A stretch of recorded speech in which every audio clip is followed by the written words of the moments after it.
नमस्कार। क्या हाल चाल है? सब ठीक हैं? बहुत बढ़िया, बहुत बढ़िया। अपनों और अपने को ख्याल रखो और जब टाइम मिले तो खास वीडियो जरूर देखो। जीवंत कहानी बताने जा रहे हैं हम आपको। ऐसी कहानी जो ना आपने अभी तक सुनी होगी और कुछ समय तक आप सुन भी नहीं पाओगे।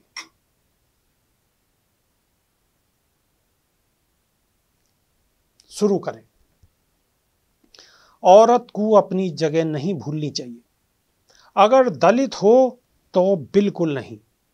ये हिंदुस्तान की राजनीति को अनलिखित संविधान है, पर यह संविधान में संशोधन करने वालों एक नाम है जो हमेशा समाज के निशाने पर रहो है। मायावती कुछ समय पहले भाजपा के एक लोकल नेता दयाशंकर सिंह ने कही कि मायावती वेश्या से बदतर हैं, पर माया को समाज को कोई खौफ नहीं। वो कोई भी नॉर्म्स को फॉलो नहीं करे। वो समाज के हर वह नियम को तोड़े हैं जाए तोड़ने की ख्वाहिश आज के दौर की हर फेमिनिस्ट रखे है। वो परंपरागत सजने संवरने को कब को धक्का मार चुकी हैं। मधुर बोलनो, नजरें झुका के चलनो, मजाक मत करो, सील वाली बीमारी इनके पास भी नहीं भटके। लज्जा स्त्रीन को आभूषण है, निर्लजता मर्दन को हथियार। अच्छा मायावती सूट पहने हैं और जूती भी, साथ इनको एक पैर पे खड़ो रखें। मुख्तार अंसारी इनके साथ स्टेज शेयर करते हैं तो चप्पल उतार के।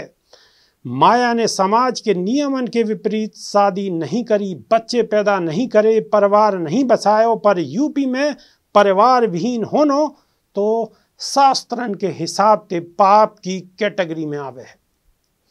मायावती ने ये विष पी लियो। 70-80 के दशक में जब संपूर्ण क्रांति करने के बाद देश फिर इंदिरा की तरफ मुड़ चुको हो, वह बखत मायावती ने काशीराम के घर रहने को फैसला करो। वह पे तमाम लांछन लगे, पर माया ने कभी परवाह नहीं करी। ये एक लड़की की ताकत की एक झलक ही। मायावती वो औरत हैं जिन्होंने कभी काय को ये कहने को मौका ही नहीं दियो कि अरे यार ये लड़की तो मर्दन की तरह काम करे है, क्योंकि माया ने अपनी ताकत दिखाई है। एक औरत की तरह वो डिफाइन करे हैं कि एक औरत कैसे काम करे है। यहाँ पे हम मायावती को करप्शन के चार्ज से मुक्त नहीं कर रहे, क्योंकि वो अलग मैटर है। आप साबित करो, जेल भेजो। हम बात कर रहे हैं वह मायावती की जो भारत के दलित समाज और औरत जो कि वाकई में दलित हैं की प्रतिनिधि हैं। भारत के 2000 साल की संस्कृति की दुहाई देने वाले इनके नहीं, मायावती देवी होनी चाहिए, क्योंकि जातिगत समीकरण को तोड़ के एक पटल पर लाने को के करिश्मा पहले कभी नहीं हुआ। 2007 को चुनाव अपने आप में इतिहास हो।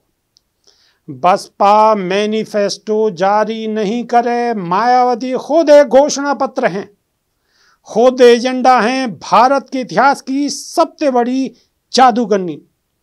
आप फील्ड में लोगों से पूछो, धुर विरोधी भी माया को नाम आते ही कहेंगे कि लॉ एंड ऑर्डर में बहन जी को कोई जवाब नहीं।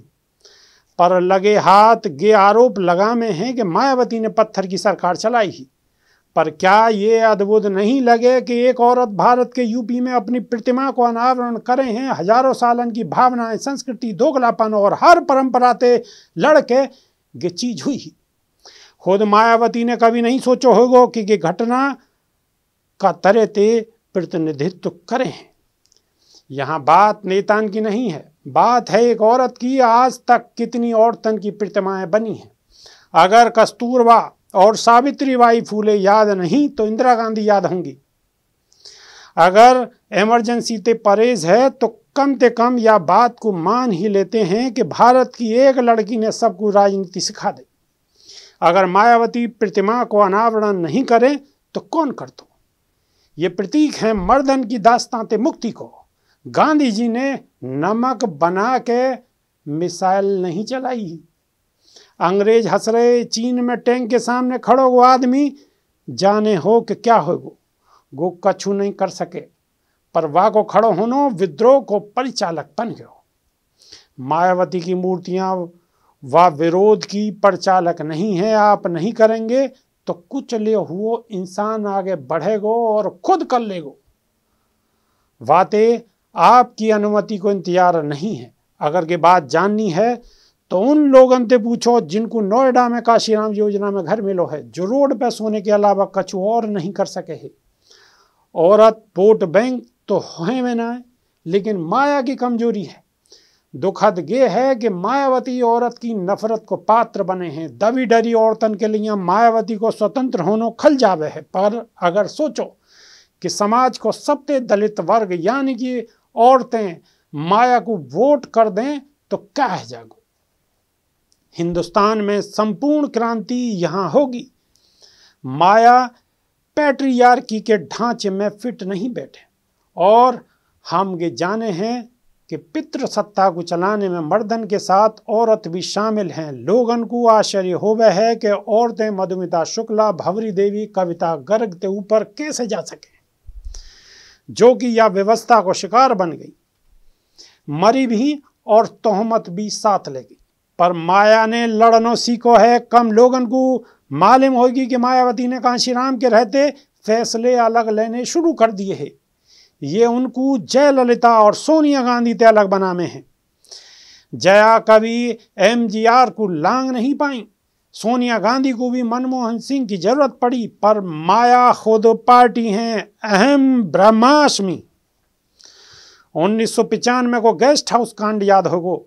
लोगन को भारत की राजनीति में शायद ऐसा कभी नहीं हुआ होगा कि एक कमरा में एक लड़की बंद है, बाहर लोग चिल्ला रहे हैं, गाली दे रहे हैं, रेप करने की धमकी दे रहे हैं, मर्डर करने की बात कर रहे हैं। आखिर इतने सारे मर्द व लड़की ते डर क्यों रहे हैं? क्यों डर रहे हैं? वाकू मानो क्यों चाहमें? वाके सामने बात नहीं कर सके। वो लड़की मायावती ही। यह घटना के 24 घंटा बाद मायावती सत्ता में आई और ये वही दिनों जब प्रधानमंत्री नरसिम्हा राव ने या मुख्यमंत्री को भारत के जनतंत्र को जादू कही। ये वही दौर हो जब मायावती को अटल बिहारी वाजपेयी सरी के नेता ने राजनीति की ताकत मानो हो। मायावती ने जिंदगी को गर्दन ते पकड़ो है और यही चीज उनको सबकी आंखन में खटकावे है। मेन स्ट्रीम मीडिया भी इनको इग्नोर करके चले है। कहमे हैं कि करप्शन ते पैसा लामे हैं या को जस्टिफाई नहीं करो जा सके। पर कौन सो कॉर्पोरेट एक दलित नेता को फंड करेगा? बताओ आप, कौन सो ऐसा कॉर्पोरेट है जो दलित नेता को फंड करेगा? अगर मूर्ति की बात करें तो सरदार पटेल की मूर्ति अकेले पार्क बनवाने जितनी महंगी है। दूसरी बात है कि अगर लखनऊ के अंबेडकर पार्क जाओगे और अपने पूर्वाग्रह छोड़ दो तो देखने में बहुत खूबसूरत है। या बार यूपी की राजनीति में मायावती को गिनो नहीं जा रहा, पर आपको ये बता दें कि उनके सपोर्टर बोले नहीं हैं, चीखे नहीं हैं। बहन जी को जिताना उनको मिशन है। अगर देश की डेमोक्रेसी को चलाना है तो राजनीति में बहन जी को रहना जरूरी है, जरूरी है, जरूरी है। बहुत बहुत धन्यवाद। नमस्कार।